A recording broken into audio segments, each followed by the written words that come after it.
Hi, I'm Jane Trelevin from Essentially Being, and today I have the privilege of chatting to Kerri Chinner. Kerri is another person I met at the Hoffman process, but our journeys have brought us closer together probably over the last 6 months or so, as Kerri had the real honour of caring for her father as he passed away from a cancer, and Kerri's going to talk to us about that a bit later. So Kerri's a soul coach, a mentor and shamanic and energy medicine practitioner. She started her professional life as a social worker with a degree in social work and is now an international supervising teacher of the Hoffman process, teaching both in Australia and the UK. She's a certified radical forgiveness therapist, something else I'm absolutely interested in because this is my go-to book on forgiveness. A full mesocarrier and graduate of the Light Body School of Energy Medicine. She's a certified shamanic and energy medicine practitioner and assistant teacher of the Light Body School. She studied and worked in Peru with the ancient healing practices of the Amazon and Andean shamans. She's also a certified dying consciously facilitator, qualified somatic bodywork therapist and animal communicator. And we've been commenting on our power animals today because I'm wearing snake skin and Kerri's got some jaguar going on. And her passion is to assist others to connect with their inner essence or essential self so that they can essentially be, live fully self-expressed lives and in kinship with all other life. And she owns and operates her own holistic therapy practice, Inner Essence. So hi, Kerri. Hi, Jane. So great to be here. It's lovely to have you here. And for those of you who don't know, we have been dealing with some very interesting technical issues. So it's a miracle we're here at all. Those people who are watching this and know me will go, oh, what's new? Yeah, Yeah, yes, but it was a great chance for us to chat behind the scenes. Yeah. absolutely. So you started off with a degree in social work. Yes. Which has very little to do with shamanic work, Yes. I'd imagine. So can you just share with us a little bit about your journey from there to here? Yes. Okay. So thank you for asking, Jane. It was a rocky start for me. I wanted to study social work as I didn't realize it at the time, but it was a way for me to heal my own trauma, what had happened to me when I was 18 years old.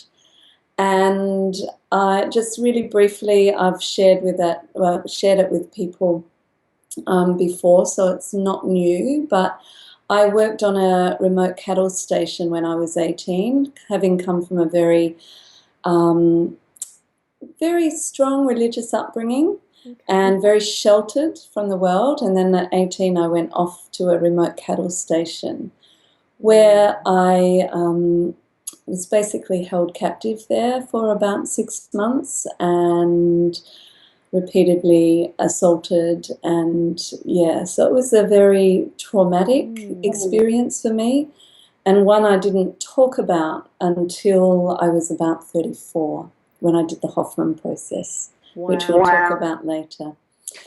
But my journey into social work was really a way for me to revisit those energies, those things that I was afraid of. So I worked in the prison system, I worked as a parole officer, I worked, with street kids. So I was really working in the realm, in the area where I got to face what I was most afraid of, thinking that that's what I needed to do in order to heal.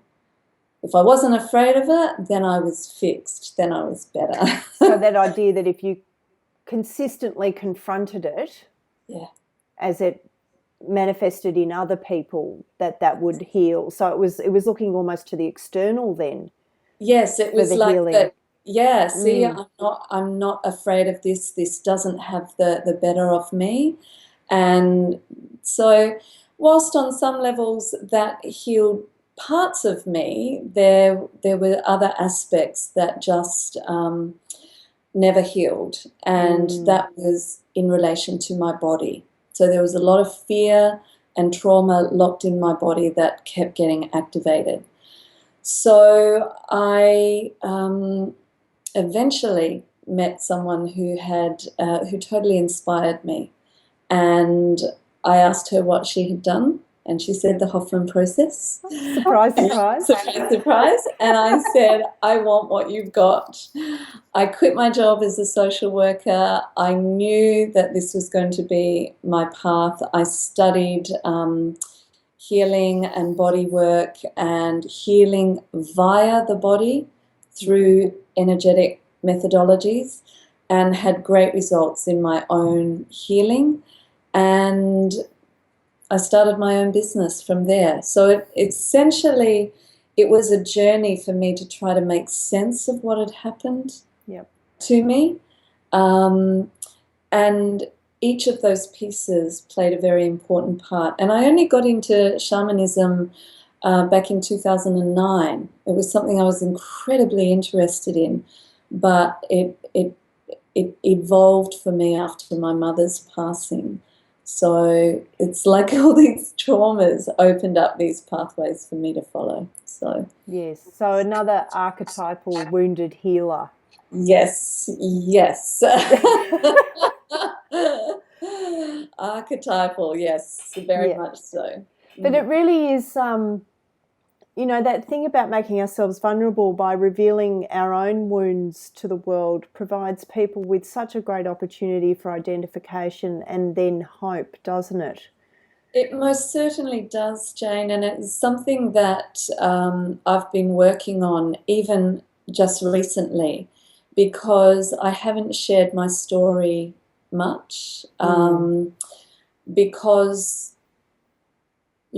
those people are still out there. mm, And so it brings up another layer of vulnerability again, for me, because that was part of the trauma, was in being hunted down, yeah. being, yeah. And so that was another level of the trauma that I had to confront.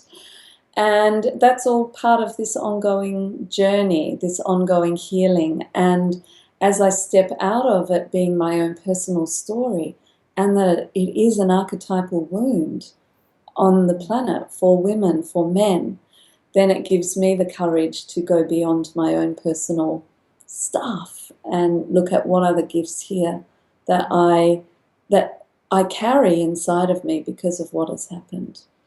So Yes. It's interesting, isn't it? In fact, I just saw someone post on Facebook today a number of traumatic experiences they'd had, and then they said, and I'm great, yes, I'm yes, doing really yes, well.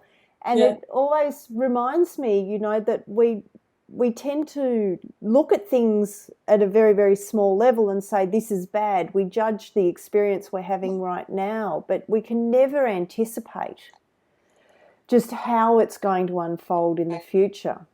absolutely. So, I've got goosebumps when you say that, Jane, because I am so grateful for all that has happened to me, because I have a talk that I do that is all about the gateways, trauma as a gateway to grace. I would mm, never have understood that. I would never have understood that had I not been through that. And we've all suffered trauma of some sort. And to be able to turn that around, to be able to extract the gifts, the nectar, the medicine that's in there, is such an act of beauty, such an act of freedom. So, yeah, I'm great. Yeah. In fact, I'm awesome. well, we know that. That's why you're here. Never been able to say that before. You go, girl. Do it again. Yeah, I'm awesome. Excellent. So, in your awesomeness, I want to talk a little bit more about the work that you do, um, particularly as a radical forgiveness therapist, because my personal experience partly of the Hoffman and then subsequently, was that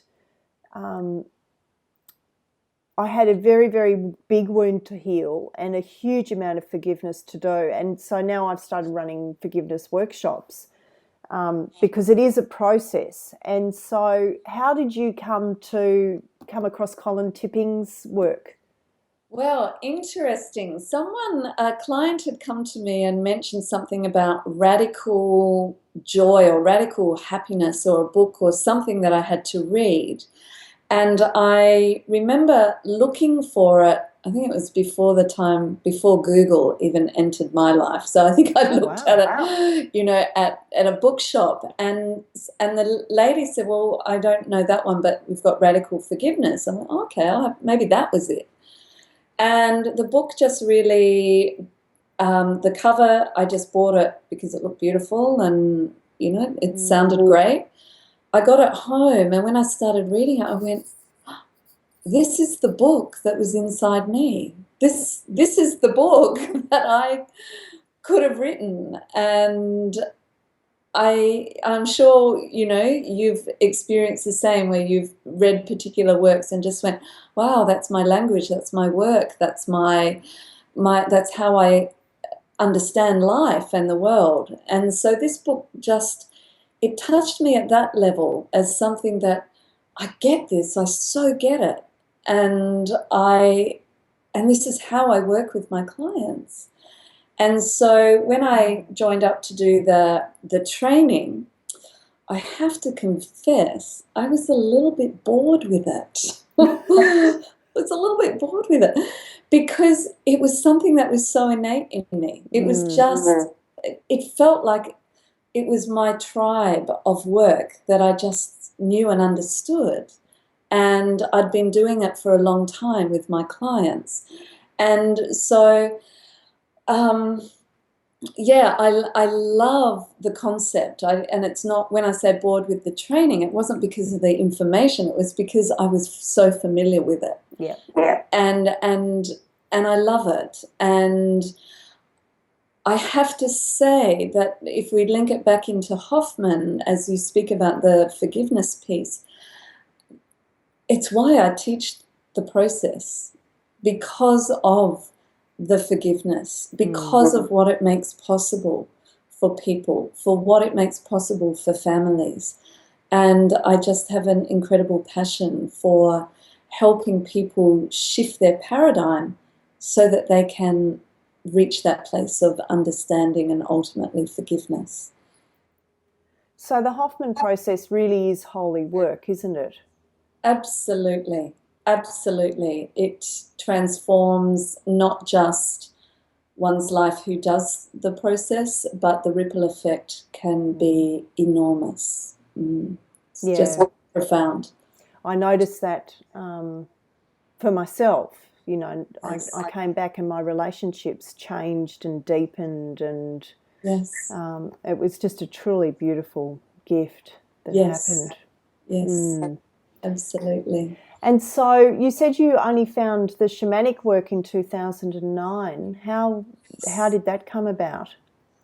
I'd always been interested in this man called Alberto Viola. I think I accidentally stumbled across him, and I loved the sound of his work, but there was all the training was done in America, and there were lots and lots of different modules. And so it just wasn't viable for me to do that financially or time-wise. And so I created a vision board one day and met this person who said, there's a Munaiki workshop in Adelaide, which is the 9 rites of the Incan lineage. Okay. And I went, yeah, that sounds great. I'll go and do that. And then they said, Alberto's coming to Adelaide in a couple of months. Oh, not Adelaide, Australia in a couple of months. And I said to my partner, Alberto's coming to Melbourne. This is the guy I want to invest a lot of money with, training with. And I'd like you to come with me to see him. And Ray came with me, sat in on Alberto's presentation. And afterwards, Ray said, do whatever you want. He's amazing, whatever it takes. And so that was the start. I just knew I had to work with him. And it was the start of an opening up of an even greater experience of myself as spirit in my essence, who I am, connected to the planet. And I just love the work, love the work. Oh. So powerful, so graceful, the healing that occurs in the shamanic processes. And so what does a shamanic healing look like for you then? You know, what might someone experience while they're having it, and what do you see? Or I mean, obviously, I don't want you to speak out of school, if you know, but sure, you know, it's just a bit foreign for people, so it might, yes, yeah. So shamanic healing first is very much about creating sacred space where you create a connection and invite in the divine. So you're always working within a sacred container of spirit, and so we call in the archetypes of the four directions and Mother Earth and Father Sky. So those archetypes carry an energetic field that people often feel. They often report back to me that they could feel when Jaguar was called in. They could feel when Eagle was called in. And so we start by creating a sacred container, and then we work energetically the imprints of illness, disease, trauma, and this is done with a person lying on the table and working energetically. So I've been trained how to track the energetic imprints, and together with the client we move the energy of that so that I can extract the imprint out of the luminous energy field. Because all disease, before it manifests in the physical body, occurs out in our luminous energy field as an imprint of thought and emotion. And so when we can unhook that, when we can unravel that, it doesn't have to then land and manifest in the physical. So for someone who's suffering from a chronic illness of some description, you know, our focus is always on the healing of the physical body. So is it possible then that what you're talking about is almost a reversal, that we can work on the physical, but we need to then move out to the emotional and the energetic fields and clear and put as much attention on clearing those fields as we do the physical? Absolutely. It's like I can clear I can delete all the unwanted emails out of my inbox, but unless I clean the hard drive, I'm still going to be, susceptible to spam and all of those unwanted things. So the shamanic energetic healing work is like cleaning the hard drive of our system. Okay. It's like going in and cleaning what we don't even know is there, but it gets activated. Yep. Yeah. And so that's what I'm trained to do, is to be able to actually sit with a person and listen to what they're saying, how they're saying it, and to track for what is the emotional and mental hook in there that is the imprint that then disease manifests from. Yeah. And once the hard drive's cleaned, though, yes, we want to sort of watch what we then put back on the computer, don't we? Absolutely. Yes. So yeah, perfect. So yeah, we don't want to go clicking on sites that are going to open us to to unwanted things. So it's the work works because we have to then look after our system and be mindful of when our patterns creep back in, when our reactivities occur. So then I teach how to work those pieces in ceremony, in ritual, energetically, so that you keep cleaning, you keep sweeping your energetic field, and then, cleaning your body practices, daily practices Mm. that really hold your energetic field in a space of lightness. It's all part of it. Mm. It is, and so I mean the Hoffman process does that to a point and gives people tools to be able to recognise their patterns and to notice, to be mindful of their patterns when they creep back in, and other little tricks to be able to really connect with that essential self, the inner essence. Yes. Yes, the inner essence. Yes. To be able to connect with that in order to just keep meeting that power that's within us. And so you've had a really interesting few months because you got to work with your father, and you actually went offline pretty much and stopped doing other work to be able to devote yourself completely to him. Yes. What he was unwell. Do you want to just talk a little bit about that? Yes, sure. Thank you. Yes, Dad was 85 and was diagnosed with lung cancer back in March. He'd previously had lung cancer 5 years ago, and he had radiotherapy and was doing really well. I got him on a protocol of some quite alternative health protocols that kept him quite well for some time. And then he had heart problems and heart surgery last year. And he went off some of these protocols because they were contraindicators to his heart, so that we erred on the side of caution. And then in March, he was diagnosed with lung cancer and with 6 months to live. And I basically said to Dad, I want you to come and live with us. I want you to move in with us, and I want to work on you if you'd be willing. And he was so willing, so willing.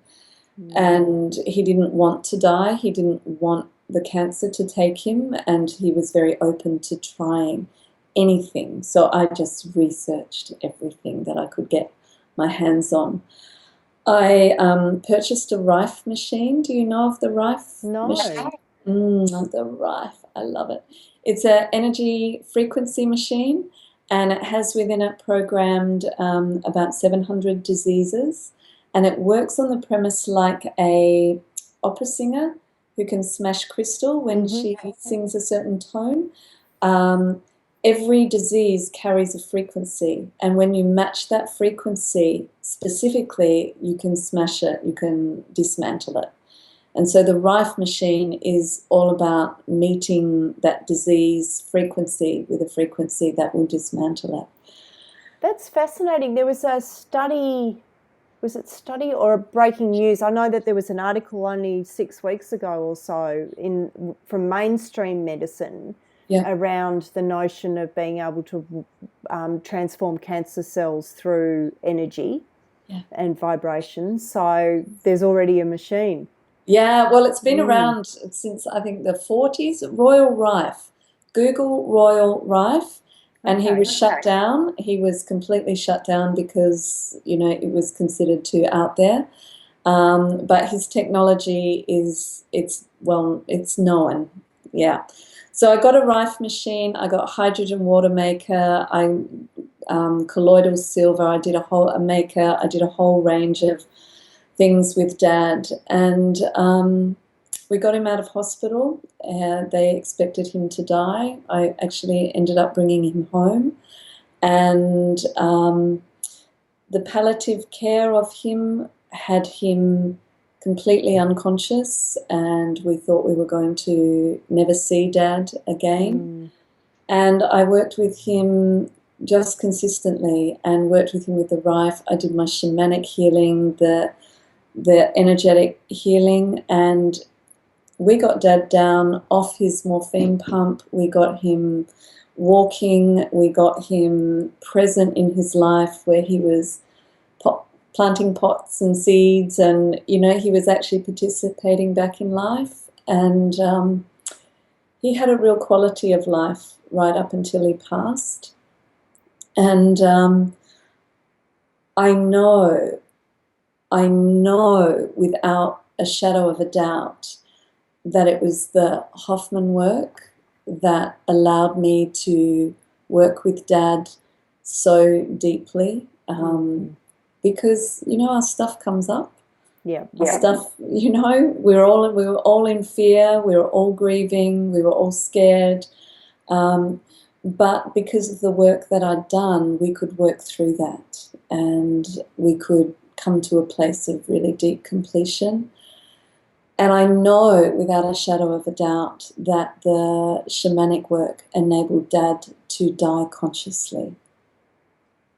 Dad actually told us the day he was choosing to die. Wow. And he did. That's just such a gift. Yeah. Yeah. He said to us, I had one morning where he had a bad breathing attack. He had lung cancer, and he said, "Kerri, I can't do this anymore. I'm not going to get better."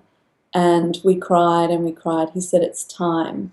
And I said, "I'll get my brother and sister," and we all spent the evening together, and he had a beer and we had a wine, and we sat around laughing and talking, and he said, "I want to read my will to you. Why should I miss out, you know, on all the fun?" So he read his will, took his oxygen off, and he had his beer and he read his will, and then he said, "I think I might go tomorrow." And we said, "Dad, go where?" And he said, "No, I think I might just go, go." I said, "Dad, you can't." I said, "Tomorrow I've booked in 2 clients. You've been so well. I can actually do some work." That's how well he had gotten. And he said, "Oh, okay, what about Thursday then?" And my brother said, "I've got to work Thursday, Dad." So he said, "What about Friday? How's Friday for everyone?" And we said, "Friday's good. We've got nothing on Friday." And so we got him into, he said, "Okay, Friday." So we got him into hospice on the Wednesday, just to get his meds reviewed. I said, "We just might need to up your meds a little bit, Dad, so you're not having these dips." And we get a call. Thursday night I was in, I said, "Dad, I'll see you first thing in the morning with your morning coffee." And we get a call saying he passed. He just got up to go to the toilet, sat back down on the bed, and left, just like that. No suffering. They were completely surprised. Wow. So it said we didn't see any of the pre-dying, trauma breathing that would lead us to believe he was going to pass. We thought you were going to take him home on Monday. And the night before, I did a shamanic healing on him. I did a healing that if it was time that he pass without the clinging, without the grasping. And he left so gracefully with his choosing. That's just so beautiful. It's certainly something about our society that we don't do death well. No. And we tend to try to hang around. And so the fact that you were able to create that space for him and assist him in developing the awareness and consciousness. Yes. What a gift to be able to give a parent. Yes.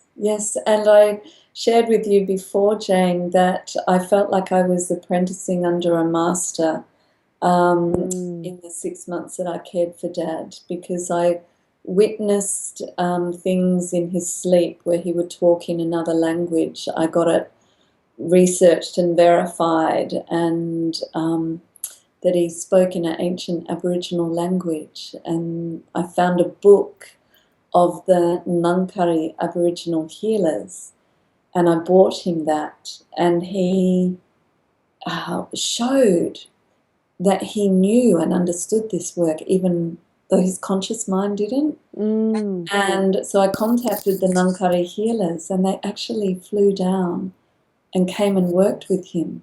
We had them in our house, and Dad was remarkable after that. So there were all of these places that when I just worked my own pieces, when I worked my own grief, when I worked my own fear, when I sat in ceremony to release that so that I could be so present to my dad, I just tracked what he was showing me. Where was he leading me?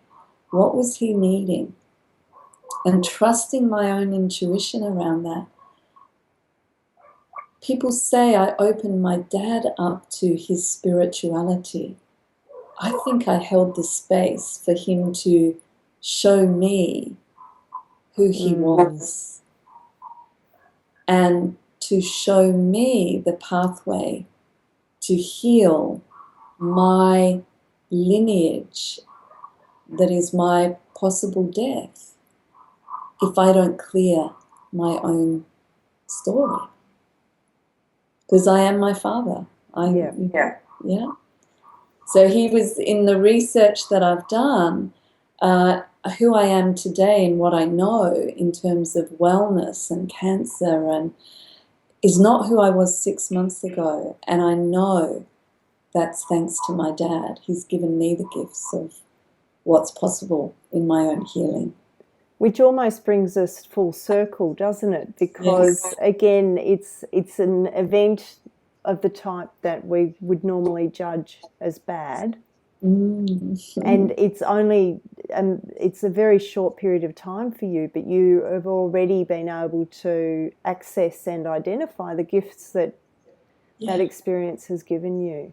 Yes, absolutely. And I think I've only been able to do that because we went to those dark places. We went to the depths of our sorrow together, our fear, we went to those places of loggerheads and we had to work that and come through the other side of that. It wasn't all love and light, but because it never got left in those places, which is a testament to the Hoffman work that I've done and that I teach, that I knew how to go beyond this, and then bring in the beautiful shamanic, graceful, energetic healing pieces, the death rites, all those beautiful pieces that could allow Dad to fall into his journey. I think that's why I can sit here today and go, I have my sorrow, I have my grief, my loss, but I'm also okay at where he's at in his spirit. Yeah. And I'm so grateful to him. Oh, it's just beautiful. Thank you for sharing that with us. Much appreciated. So as a result of doing the stuff with your dad, I'm just conscious we're going to have to wind up in a minute. So as a result of doing that stuff with your dad, you've set up a Facebook page that isn't your business page. You've set up another page called Living with Cancer. Yes. What do you hope to do with that? Darling, it's just really a place for me to put everything that comes to me in relation to cancer. It's all the things that I wished I'd known about 5 years ago. Yep. I wished that I had at my fingertips sooner. And so if I can just bring awareness to people who are looking, so I don't go into great discussions on there. I don't, hold it with a lot of time and space because I've got so much else going on. But I really want it to be a place that when these things come into my inbox, that instead of deleting them or filing them where we forget about them, they're out there to be found, they're out to be looked at, they're out to be researched. So, they're not my own personal, or they're not all my own personal experience, so I don't validate them all. They're for everyone to explore for themselves. But it's what I wished I'd had. I wished I'd had somewhere that I could go and go, great, now what? Now where? Yeah. Yes. Well, I know from personal experience that those types of resources are really important because when people get diagnosed and then they get swept up onto the conveyor belt, the medical conveyor belt, and there's hardly any breathing space Yeah. to be able to explore options or determine, you know, what is right for you in that given moment. So the more that we're able to share that information and create a consciousness around other possibilities, Yes. so that people can make truly informed decisions for themselves, Yes. it's so important. So thank you for doing that. A pleasure. And if there's one thing that I can say for people is, you know, listen to your loved one, listen to yourself if you're the one with the health issue, and either be that person for that has their back, or ask someone to be that person for you that will not just surrender to the system. Because had I let my dad go through the system, and they were very caring and beautiful support, but we would have lost him several months earlier if we had surrendered to that was all there was. Yeah. So, you know that when one person has your back and is a stand for you and holds you in wellness, that miracles can happen. They can. They can, and they do. Yes, they do. Well, thank you so much for your time today, Kerri. It's been really lovely speaking to you. And I'll put the link to your Facebook pages and your website underneath the video for people to follow up if they're interested in contacting you at all and finding out more about what you do. Beautiful. And I also just want to say thank you and express my gratitude for the work that you do and the way it touched me when I did my Hoffman process. I was saying to Volker from Hoffman, just, you know, my gratitude for what happened on that process and the changes that it enabled in my life. You know, there's just, it's unspeakable, the gratitude that I have. Bless you. Okay. It is truly holy work. It is holy work. So that's all from us now. Be happy, be well, and until next time, much love. I'll see you soon. Bye.